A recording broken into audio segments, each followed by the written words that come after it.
તો જો આ છે ઈડલીનું તૈયાર બેટર કહેવાય ને ઓને છે પલાળીને 15 મિનિટ રવા દેવાનું. તો ધોની એટલી ઉતાવળમાં શું બોલો મોડું થી થતું.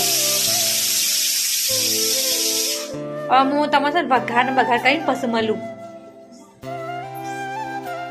હું જ રસોડું બનાવું છું. કેટલું ગંદ કરી તો નહીં પણ સાફ કરી દઈએ હું બધું. તો તમને હાલ રસોડાની પરિસ્થિતિ મારી કહું તો સાંભાર માટે મસાલો તૈયાર થઈ ગયો છે, દાળ આપણી તૈયાર છે અને ઈડલી માટે જે મારે બનાવવાનું છે આવું કુકર આવે. જો આવું કુકર હોય આવ્યું.